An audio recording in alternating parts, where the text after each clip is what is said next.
मित्रों नमस्कार। मैं हूं आपका साथी कमल कांत। साथियों, आपने देखा ही होगा कि बांग्लादेश में बड़ी स्थिति खराब हो रही है और बेवजह हिंदुओं को निशाना बनाया जा रहा है। जहां पर भी कुछ होता है किसी इस्लामी देश में, एजेंडे पर हिंदू आ जाते हैं, उनके साथ बदसलूकी होती है, बुरा व्यवहार होता है, लड़कियों महिलाओं के साथ बलात्कार होता है, उनकी संपत्ति लूट ली जाती है, मंदिरों और घरों को जला दिया जाता है।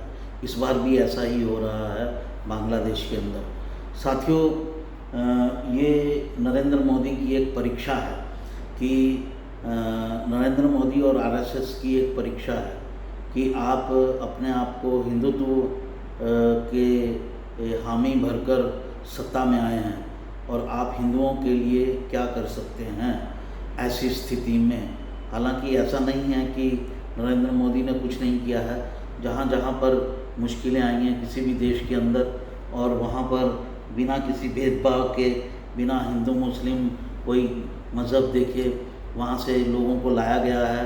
जैसे अफ़गानिस्तान से हिंदू और सिखों को लाया गया, और जगह जहाँ जहाँ प्रॉब्लम हुई वहाँ वहाँ से सब लोगों को लाया गया, चाहे वो किसी भी धर्म के थे। लेकिन सीए के दौरान मोदी जी ने एक भाषण दिया था कि हिंदुओं का खैर ख्वाह जो है वो ये देश है।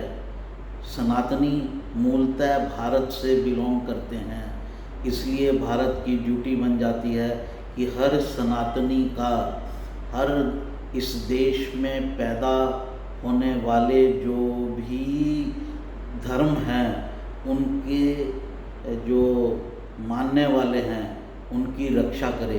चाहे वो हिंदू हों, चाहे वो सिख हों, चाहे वो जैन हों, चाहे वो बौद्ध हो।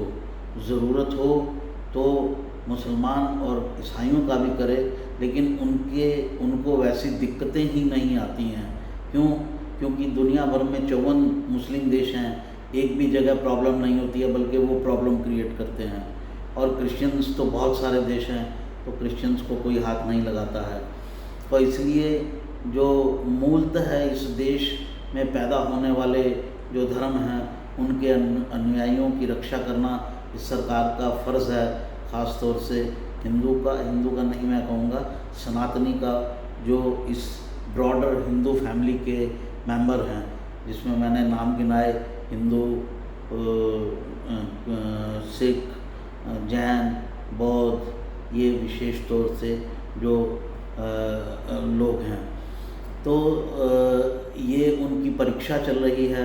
बहुत सारे लोग, बाबा रामदेव, सद्गुरु, जो भी बाबा हैं, वो सरकार से अपील कर चुके हैं कि वहाँ हिंदुओं के जान माल की रक्षा की जाए, और उनको अगर ज़रूरत पड़े तो भारत में लाया जाए और सीए के तहत उनको नागरिकता दी जाए। बल्कि थोड़ा बांग्लादेश सरकार को ये सख्त होने की भी ज़रूरत है कि जब भी कुछ होता है बांग्लादेशी हिंदुओं को निशाना बनाते हैं। एक छोटा सा देश है, उसको हमारी बीएसएफ और हमारी पुलिस जो है वो हैंडल कर सकती है। वहाँ की सेना को, हरियाणा की पुलिस को भेज दीजिए तो वो उसे हैंडल कर लेगी, लेकिन वो हमारे जो समधर्मी हैं उनके ऊपर ऐसे अत्याचार करता है। भारत को इस बारे में कुछ ना कुछ कदम उठाने की ज़रूरत है। और मोदी जी, ये देखा जाएगा कि आपकी सरकार कितनी जो है वो ढीली ढाली है या कितनी सख्त है, वो भी एक बार निकल कर सामने आ जाएगा। सार्वजनिक रूप से बहुत जो, जैसे एक कहावत है कि justice should not only be done, it should seem to be done, कि न्याय न केवल किया जाना चाहिए बल्कि दिखना भी चाहिए कि न्याय हुआ है। उसी तरह से ना केवल आप वहाँ की सरकार और जो भी लोग सत्ता में हैं इस समय उनसे बात कीजिए कि हिंदुओं की रक्षा करें, बल्कि सार्वजनिक रूप से इसकी घोषणा भी कीजिए, ताकि हिंदुस्तान में रहने वाले हिंदुओं को, और अगर हिंदू ही रहते हैं वहाँ मुझसे ज़्यादा और तो कोई लोग रहते नहीं हैं, उनकी रक्षा हो सके। ख़ास तौर से हिंदुओं, और मुझे लगता है कुछ बौद्ध भी हो सकते हैं वहाँ पर, उनकी रक्षा हो सके, ऐसी आपसे अपेक्षा है। नरेंद्र मोदी जी, कृपया करके कोई ना कोई कदम उठाइए।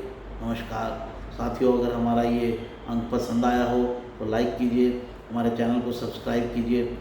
प्रदेश, देश और विदेश सब तरह की खबरें हम आपके सामने लाते हैं, आपको बताते हैं हमारी क्या ज़रूरतें हैं। साथियों, एक बात मैं और क्लियर कर दूं जाते जाते कि ये मामला बांग्लादेश के हिंदुओं का नहीं है, ये पूरे हिंदू जाति का है, पूरे हिंदू कौम का है और पूरी सनातनी कौम का है। क्योंकि ऐसे ही अगर हम पिटते रहेंगे तो वो दिन दूर नहीं है जब जो है हम इस धरती से समाप्त हो जाएंगे। अगर हम अपने धर्म की रक्षा करनी है, सनातन धर्म को ज़िंदा रखना है, तो अपना अपना कंट्रीब्यूशन सबको करना होगा। नमस्कार। हरियाणा की हर राजनीतिक खबर के विश्लेषण के लिए हमारे चैनल जनमत हरियाणा को लाइक, शेयर और सब्सक्राइब करना ना भूलें। साथ ही बेल आइकन को भी प्रेस कर लें ताकि हर वीडियो की अपडेट आप तक पहुंचती रहे।